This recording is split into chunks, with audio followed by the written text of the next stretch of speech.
अस्सलाम वालेकुम। आज की इस वीडियो के अंदर हम जो डिस्कस करने जा रहे हैं वो एक पोम है जिसे लिखा है एमिली डिकिंसन ने। तो because I could not stop for death by Emily Dickinson आज का हमारा टॉपिक है। तो जो फीचर्स हम डिस्कस करने वाले हैं, डोमिनेंट, इंट्रोडक्शन ऑफ पोएट हम देखेंगे आज की इस वीडियो में। पोम्स का ओवरव्यू देखेंगे, उसके बाद समरी देखेंगे, एनालिसिस देखेंगे, थीम देखेंगे और फिर हम सिंबल देखेंगे। तो ये इंपॉर्टेंट फीचर्स हैं जो हम आज के इस वीडियो के अंदर डिस्कस करने वाले हैं। तो इंट्रोडक्शन ऑफ पोइट की तरफ बढ़ते हैं। तो जो एमिली डिकिंसन है वो 10 दिसंबर 1830 में पैदा हुई और 15 मई 1886 में उनकी डेथ हो गई। ये एक अमेरिकन पोइट हैं जो कि अपनी लाइफ में बहुत कम फेमस हुई। मोस्ट ऑफ द जो ऑथर हैं, जो राइटर्स हैं, वो अपनी लाइफ के दौरान फेमस नहीं होते। उनकी जो पोइट्री थी, उनके जो वर्क्स थे, उनको बाद में जाके फेम मिला था, बाद में जाके सराहा गया था। तो इसी तरह ये भी अमेरिकन पोइट थी एमिली डिकिंसन, जो अपनी लाइफ में बहुत कम फेमस हुई। उसके बाद वो जो अमेरिकन पोइट्री में एक अहम फिगर के तौर पर जाने लगी। ये अमर्स यूएस में 10 दिसंबर 1830 में पैदा हुई और इसकी फैमिली अपनी कम्युनिटी में बहुत स्ट्रॉन्ग थी। इसने ज़्यादातर अपनी लाइफ जो है वो आइसोलेशन में गुजारी। उसने जो है वो कभी शादी नहीं की और ना ही ज़्यादा सोशलाइज हुई थी, यानी एक तरह से कह सकते हैं ये इंट्रोवर्ट पर्सन थी। 1800 में वो सिर्फ 10 पोम्स और एक जो लेटर है उसकी लाइफ की ड्यूरेशन में फेमस हुआ। उसकी पोम्स को पोइटिक रूल्स के साथ एडिट करने के बाद ही पब्लिश किया गया। इसके एरा में इसकी पोम बहुत ही यूनिक समझी जाती थी। इसमें शॉर्ट लाइंस होती थी और ज़्यादातर टाइटल के बगैर होती थी। और इसके अलावा स्लैंट राइम क्या होता है? गैर तरतीब शुदा जो है वो राइम्स होती हैं, गैर तरतीब शुदा राइम, वो शामिल होती थी।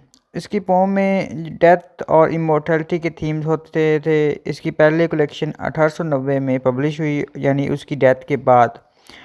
1858 से पहले डिकिंसन ने जो पोम्स लिखी थी वो ज़्यादातर कन्वेंशनल और सेंटिमेंटल्स नेचर की थी। इसकी पोम्स का एक कलेक्शन थॉमस एच जॉनसन ने 1955 में पब्लिश करवाया, जिसका title the poems of Emily Dickinson था। इस तरह मरने के बाद भी इसकी पोम्स को ज़्यादा पॉपुलैरिटी हासिल होती रही। तो ये था राइटर का एक ओवरऑल ओवरव्यू। अब हम बढ़ते हैं इस पोम के ओवरव्यू की तरफ। ये एक लिरिकल पोम है जो कि 1890 में आने वाली पोम्स की पहली सीरीज़ में शामिल है। चूँकि इसकी पोम्स बगैर टाइटल के बगैर होती थी और बगैर पब्लिकेशन के थी, तो ये कहना मुश्किल है कि इसकी पोम मुकम्मल थी या अधूरी थी। इस पोम यानी because I could not stop death, इसमें डेथ को मेजर थीम के तौर पर यूज़ किया गया है। बेसिकली इस पोम का स्पीकर इस पोम में अपनी इमेजिनेशन में डेथ से एक पर्सन या एक फिगर की सूरत में मिलता है। यानी इस पोम में डिकिंसन ने डेथ को एक सब्जेक्ट के तौर पर प्रेजेंट किया है, जो कि एक जेंटल मैन की सूरत में घोड़े पर सवारी कर रहा है और सफ़र कर रहा है, और स्पीकर इसको लाइफ ऑफ डेथ के सफ़र पर ले जाता है। तो थॉमस एच जैक जॉनसन जो थे, जिन्होंने इस पोम को पब्लिश कराया था, उसके मुताबिक इस पोम का नंबर 712 है।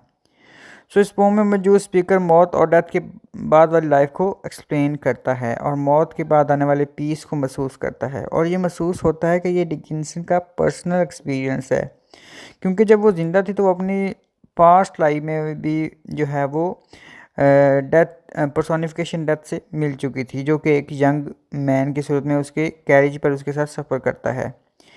इस पोम की वजह से डिकिंसन की राइटिंग पर जो है वो क्रिश्चियन पोइट ने बहुत ज़्यादा क्रिटिसाइज़ किया, क्योंकि उनके मुताबिक प्रेजेंट लाइफ के ख़त्म होने के बाद ही, डेथ के बाद ही मॉर्टलिटी यानी लाफानी शुरू होती है। मगर पोइट्स ने इन दोनों को एक साथ प्रेजेंट किया हुआ है। तो ये ओवरऑल इस पोम का ओवरव्यू था कि इस पोम के अंदर जो है वो राइटर किस तरह डेथ को प्रेजेंट कर रही है, पर्सोनिफाई कर रही है, इमॉर्टलिटी के बारे में बात कर रही है। तो हम समरी को देखते हैं तो हमें मज़ीद इस पोम के बारे में अंडरस्टैंडिंग क्लियर हो जाएगी। इस नज़म में पोइट्स ये शो करवाती है कि इंसान अपनी वर्ल्डली एग्जिस्टेंस में इतना बिजी है कि उसके पास डेथ को सोचने के लिए वक्त ही नहीं है। लेकिन उसका ये मतलब नहीं है कि कोई इससे बच सकता है। हर किसी को मौत का मज़ा चखना है। डेथ इस अर्थली एग्जिस्टेंस को के ख़त्म होने का एक सिंबल है।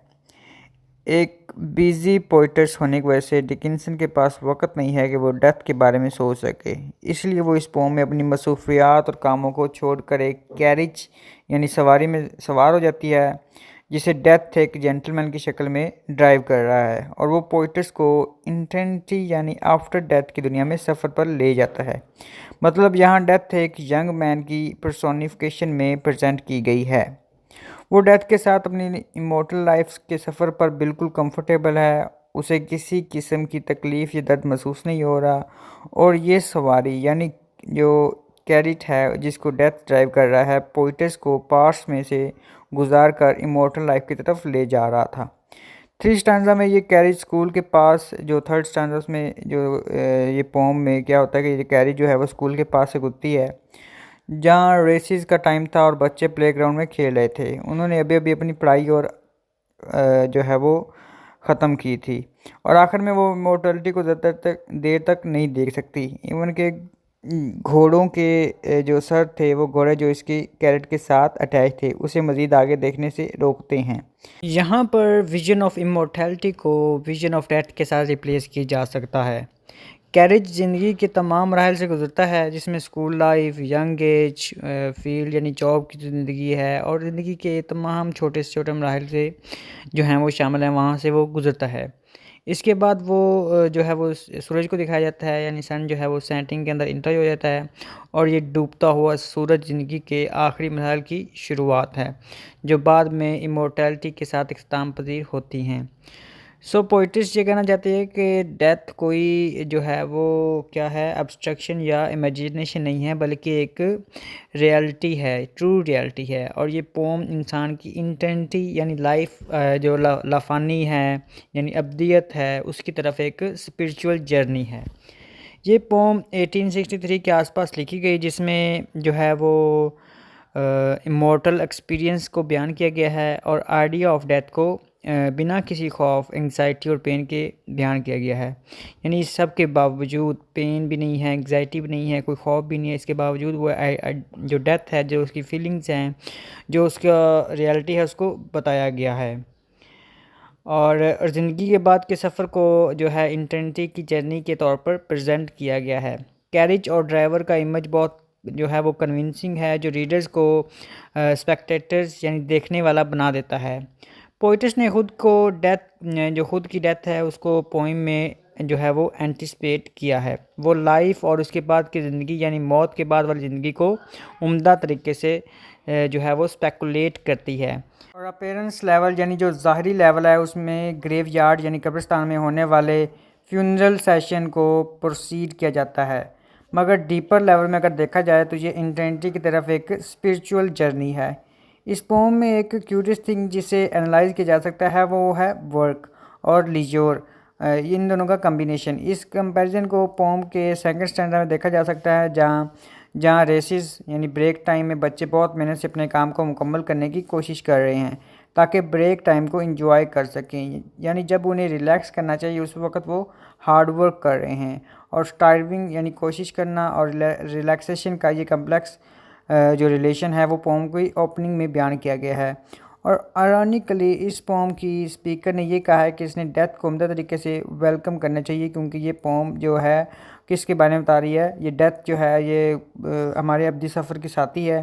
तो इस पोम में सारी चीज़ को रिलेट किया गया है।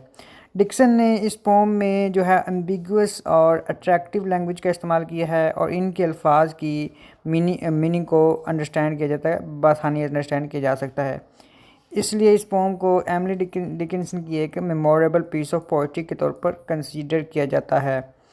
और इसके बावजूद जो है जब ये कैरेज गुज़रता है फसलों से और अनाज से भरे हुए फील्ड के पास से गुजरती है, तो सबसे आखिर में जो है वो कैरेट कहाँ से गुजरती है, डूबते हुए सूरज के पास से गुजरती है, जो कि ज़िंदगी की ख़त्म होने वाली एक एग्जैक्ट सिंबल है। जब ये अनाज से गुजरती है, फसलों से गुजरती है, तो ये एक ज़िंदगी की अलामत है, यानी एक ज़िंदगी को शो कराती है, एक लाइफ को शो कराती है। जब डूबते हुए सूरज के पास से गुजरती है कि पूरा दिन गुजारने के बाद जब सूरज जो है वो अपने अख्ताम को पहुंच रहा है, it's highlight that, reflect that कि ज़िंदगी भी ऐसे ही है जो एक दिन ख़त्म हो जाने वाली है। फोर्थ स्टैंजा में जब राइटर बात करता है तो वो स्पिरिचुअल जर्नी के एटमॉस्फेयर को डिपिक्ट करता है। सूरज डूब चुका है और हर तरफ ठंडक और नमी हो रही है। पोइटस ने बहुत ही थिन कपड़े और स्कार्फ ले रखा है, जिसकी वजह से उसे सर्दी की शिद्दत महसूस हो रही है। फिफ्थ स्टैंजा में ये सवारी एक घर के आगे जाकर खड़ी हो जाती है। ये ऐसा महसूस हो रहा था जैसे ज़मीन पर कोई उभरा हुआ ब्लगिंग पॉट है। इस घर तक पहुंचने का रास्ता बहुत मुश्किल नज़र आ रहा था और ये घर ज़मीन पर ज़िंदगी के इख्ताम यानी एंडिंग को प्रेजेंट कर रहा था। उसके बाद जो सिक्स स्टैंजा है उसमें पोइटस ने ये अब जो है असेस किया है कि इस स्पिरिचुअल सफ़र के आगाज़ में से ही उसे खुद की इमोर्टैलिटी का एहसास हो चुका था और मौत के नमूदार होने की वजह से इटर्निटी की राह को पुख्ता बना दिया गया। यानी मौत के आने की वजह से पोइटस को अपनी इटर्निटी और इमोर्टैलिटी का शदीद एहसास हुआ, जो उसे मरने के बाद फेस करना पड़ा। तो ओवरऑल ये इस पोम का जो है वो समरी थी, जिसमें वो अपनी इटर्निटी और इमोर्टैलिटी को फील करती है राइटर। अब हम देखते हैं इस पोम का एनालिसिस। तो हम देखते हैं कि एमिली डिकिंसन ने इस पोम के पीछे आखिर क्या हमारे लिए मैसेज छोड़ा है। एनालिसिस की अगर बात की जाए तो एमिली डिकिंसन ने अपनी इस पोम में पर्सोनिफिकेशन ऑफ डेथ को डिपिक्ट किया है। इसमें डेथ को रियलिस्टिक तरीके से प्रेजेंट किया गया है। इसके अलावा पोइटिस ने इस पोम में बहुत ही आर्टिस्टिकली तौर से डेथ की सेंसेशन को महसूस जो है वो साइलेंट रूम चर्च के सर्विसेज और पढ़ने वालों को उनके माइंड के सबकॉन्शियस माइंड तक ड्रामेटाइज किया है, डेवलप किया है, ट्रांसफ़र किया है। पढ़ने वाले जो हैं वो इस चीज़ को उम्दा तरीके से अंडरस्टैंड कर सकें। इतनी खूबसूरती के साथ, इतनी रियलिस्टिक तरीके के साथ उसने पर्सोनिफिकेशन ऑफ डेथ को डिपिक्ट किया है। उसके बाद जो है स्पेक्टेटर्स को ऐसा लगता है कि ये डाइंग सेंस को खुद अपने सामने फील कर रहे हैं। इस पोम में जेंटलमैन को डेथ के सिंबल के तौर पर प्रेजेंट किया गया है। ये जर्नी टाइम और स्पेस से बियॉन्ड एक सफ़र है, जो कि स्पीकर की इमोर्टैलिटी को डिपिक्ट कर रहा है। डेथ इंसान की ज़ाहरी और दुनियावी ज़िंदगी का एक ऐसा पार्ट है जिसे उसको बिना किसी जो है वो प्रोटेस्ट के एक्सेप्ट करना पड़ता है, और अर्थ पर किसी इंसान की ज़िंदगी का इख्तिताम मौत पर होता है। मैन को अपने आप को खुदा की मर्ज़ी के आगे झुकाना ही पड़ता है। डिकिंसन मौत के साथ सफ़र पर इंतहाई आरामदा हालत में थी। वो डेथ के साथ अपनी कंपैटिबिलिटी की तारीफ़ करती है। पहले पोइटस ज़िंदगी की कंटिन्यूटी पर यकीन रखती थी। उसका मानना है कि मौत ज़िंदगी का ख़ात्मा नहीं, बल्कि मौत एक एग्ज़िट का रास्ता है जिससे गुज़र कर इंसान अपनी अपनी ज़िंदगी में इंटर होता है। तो वो अपनी ख़ुद को, एक तो वो तन्हाई में रहती थी और जो है वो आइसोलेशन में रहती थी। तो वो ऐसे आइसोलेशन में इंसान जो है वो जब रहता है तो वो मौत को बहुत करीब से फ़ील करता है। तो इसलिए जो है राइटर उसने मौत के बारे में, इटर्निटी के बारे में, इम्पोर्टेलिटी के बारे में इस पोम के अंदर बताया है कि जब इंसान जो है वो अपने सफ़र पर निकलता है तो वो कैसा फ़ील करता है। वो अपनी कंपैटिबिलिटी की भी तारीफ़ करती है और अपनी कंटिन्यूटी पर भी यकीन रखती है। तो ओवरऑल वो इस पोम के अंदर जो है वो ज़िंदगी के ख़ात्मे और मौत के बारे में, और मौत जो है वो एक इस दुनिया में सर्वाइव जब करना कितना मुश्किल है एक इंसान के लिए, तो उससे एग्ज़िट का रास्ता क्या है, मौत है। तो वो इस ओवरऑल पोम के अंदर इस तरह जो है वो अपने ख़यालात का इज़हार कर रही है। थीम्स की बात की जाए इस पोम के अंदर जो, तो पहला जो थीम नज़र आता है वो अनइवाइटेबिलिटी ऑफ डेथ है। इसका मतलब होता है सर्टेन टू हैपन, जिसका होना लाजमी हो। ठीक है, तो जैसे कि हम जानते हैं कि पोम का सेंट्रल पॉइंट डेथ है। इसमें सबसे ज़्यादा जो है इफ़ेक्टिव और स्पेसिफिक ये है कि आइडिया ऑफ डेथ को इस पोम में अनइवाइटेबल तरीके से दिखाया गया है। यानी मौत का वाक़या होना एक तल्ख़ और लाजिम हकीकत है जिससे कोई भी पर्सन डिनाई नहीं कर सकता। इस पोम में स्टॉप्ड का लफ्ज़ जिस तरह पोइटस ने इस्तेमाल किया है वो डेथ की अनइवाइटेबिलिटी होने की दलील है। ये लफ्ज़ स्टॉप पोम के फर्स्ट लाइन में आया है। Speaker says that could not stop for death, so what's up with that? He kindly stop for me. Stop का मतलब यहाँ पर निकाला जाता है कि पोइट्रेस अपनी ज़िंदगी और उसकी प्लेयर में इस कदर बिजी है कि उसे डेथ के आने का पता ही नहीं चलता। इस लाइन को इस तरह भी किया जा सकता है कि स्पीकर डेथ से मिलने के लिए इसलिए ना रुका कि वो बहुत ज़्यादा अफ्रेड था और मौत को इस तरह अपेयर होने के बारे में वो एक्सपेक्ट नहीं कर रहा था। यानी स्टॉप के मानी यहाँ पे टू स्केर्ड या टू बिजी से सिंबलाइज कर सकते हैं। और डेफिनेटली स्पीकर अपने इस सफ़र से इनकार नहीं कर सकती जो इसे डेथ के साथ करना है, क्योंकि ये पहले से तयशुदा है और डेथ से कोई भी बंदा डिनाई नहीं कर सकता, कोई भी भाग नहीं सकता, कोई भी एस्केप नहीं कर सकता। डेथ के इस सफ़र में उसे मुकम्मल आराम के साथ जो है वो डेथ पर्सोनिफिकेशन के साथ कैरेज में बैठना होता है। इनफैक्ट डिकिंसन ने यहाँ डेथ को जो है वो लाइटर वे में प्रेजेंट किया है। इवन कि उसका जो पर्सोनिफिकिंग यानी यंग जेंटलमैन बहुत काइंड और हम्बल है। डेथ ज़्यादा जो है वो चीरी नहीं है और ना ही ज़्यादा टेरिफाइंग और हॉरिबल प्रोसेस है। इवन कि डेथ स्पीकर को ये चांस फ्राहम करती है कि वो अपनी लाइफ को बचपन से लेकर एंड तक यानी चाइल्डहुड से लेकर सेटिंग सन तक इख्तिताम तक ज़िंदगी के इख्तिताम तक अच्छे से देख सके, ताकि उसे मौत के बाद वाली इमोर्टैलिटी लाइफ का अंदाज़ा हो सके। इसलिए हम देखते हैं कि वो स्कूल के पास से भी गुजरती है, फील्ड के पास से भी गुजरती है, और जब जो सूरज है वो गरूब हो रहा होता है तो उसके पास से भी गुजरती है और देखती है कि जब जैसे सन जो है वो सेटिंग की तरफ जा रहा है, इस तरह इंसान की ज़िंदगी भी जो है वो एक डेथ की तरफ जा रही है, ख़त्म होने की तरफ जा रही है, एंडिंग की तरफ जा रही है। नेक्स्ट थीम जो हमारे पास इस पोम के अंदर हमें नज़र आता है वो the connection of life and death है। दूसरा हम थीम यहाँ पर ब्यूटी ऑफ लाइफ और लाइफ का मौत के साथ अनडिनाएबल रिलेशन है, जिसे हम इस पॉइंट में डिस्कस करेंगे। इस पोम की ओपनिंग से लेकर एंडिंग तक थ्रू आउट ये बताया गया है कि जो है वो डाइंग के प्रोसेस की करैक्टरिस्टिक्स क्या हैं और ये किस तरह ज़िंदगी के अवामल यानी एक्शन पर असरअंदाज होती है। ये कैरेज की राइड को खौफनाक या डार्क अमल नहीं दिखाया गया जैसे कि अमूमन मुर्दा लोगों के साथ होता है, बल्कि ये इंटेंसिटी का सफ़र एक प्लेयरेबल और इजी सफ़र है, क्योंकि स्पीकर इस सफ़र में अपने पास्ट के ग्लिम्स को देखता है, जिसमें playing childrens, growing grains, setting sun शामिल हैं और हर एक इमेज ज़िंदगी के फेजेस को रिप्रेजेंट कर रही है। इसका मतलब ये निकाला जा सकता है कि जब स्पीकर मर जाता है तो वो मोमेंट्स को दोबारा इंजॉय कर सकता है। सो डाइंग यानी मरना ज़िंदगी के आखिरी दफ़ा एक्सपीरियंस करने का, ज़िंदगी के एक्सपीरियंस को दोबारा से देखने का, इंजॉय करने का नाम है। उसके बाद आपको जो है वो फाइनल रेस्ट मिल जाती है, जिसे दुनियावी ज़िंदगी की तरह कोई भी हसल बसल नहीं होती। तो ये ओवरऑल टू थीम थे। अगर थर्ड थीम जो हमें इस पोम के अंदर नजर आता है वो अनसर्टेनिटी ऑफ आफ्टर लाइफ है। इस पोम में एक और डोमिनेंट और प्रोमिनेंट थीम यहाँ जो प्रेजेंट किया गया है वो ये है कि आफ्टर लाइफ का पीरियड में क्या होगा या क्या कुछ होगा और इसे इमेजिन करना मुमकिन है या नहीं। स्पीकर कहता है कि जिस तरह मौत के ठहर जाने का कोई कंट्रोल नहीं होता, यानी पता नहीं कि डेथ कब आ जाए, इस तरह हम ये भी कंट्रोल नहीं कर सकते कि आफ्टर लाइफ में हमारे साथ क्या होने वाला है। पहले स्टैंजा के एंड पे पोइट ने इमोर्टलिटी का जिक्र किया है जो कि राइट कैरेज के साथ आई है।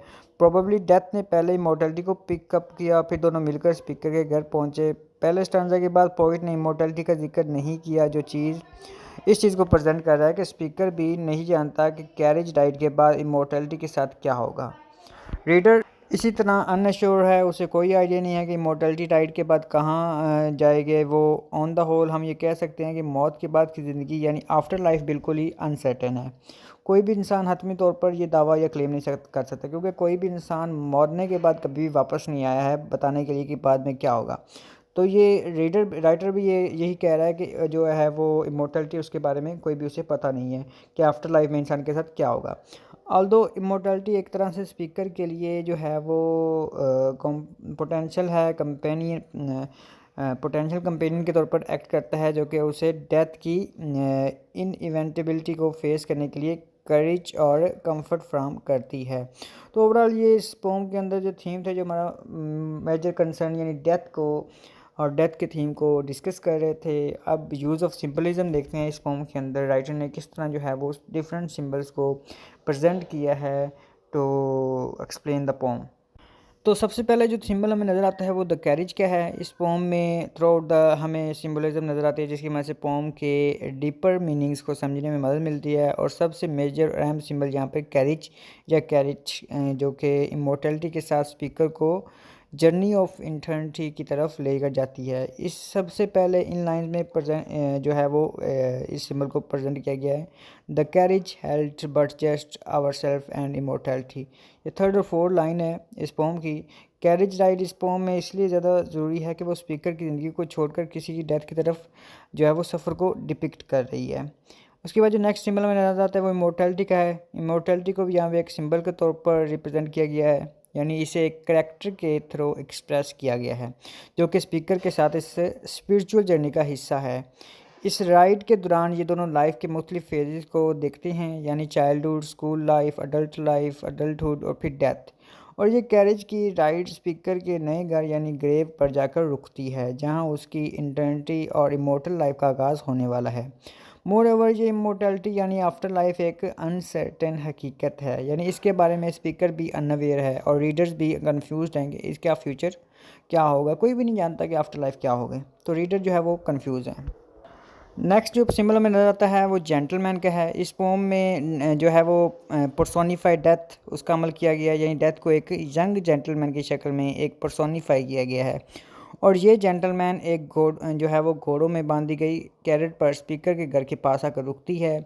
इवन के तमाम जो है वो सोची जाने वाली डेथ के बिल्कुल अपोजिट ये मौत, यानी जेंटलमैन एक काइंड और हम्बल कैरेक्टर है और रीडर उसके साथ सफ़र के डिनाई नहीं कर सका, बल्कि ये सफ़र उसके लिए बहुत ही चेयरफुल और इन्जॉयबल और काबिल सताइश था और किसी किस्म की हॉरर या टेरर वहाँ पे मौजूद नहीं था। सो इस पोम की अहम पर्सोनिफिकेशन यानी डेथ को एक जेंटलमैन की शक्ल में एक्सप्रेस किया गया है।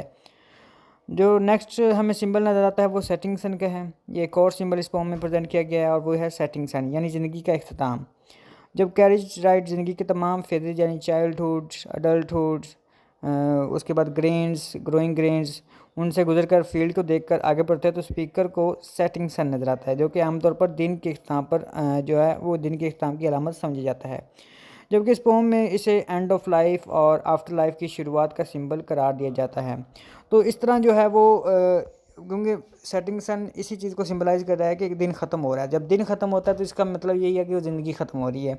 तो इस तरह जो है वो सेटिंग सन के थ्रू हमें आफ्टर लाइफ और एंड ऑफ लाइफ को दिखाया गया है। तो ओवरऑल ये इस पोम के सिंबल थे और थीम्स हमने डिस्कस किए। उम्मीद करता हूँ ये वीडियो आपको पसंद आई होगी और इस पोम का आपको आइडिया हो गया होगा। तो आज के लिए बस इतना ही, इजाज़त दीजिए, शुक्रिया, अल्लाह हाफिज़।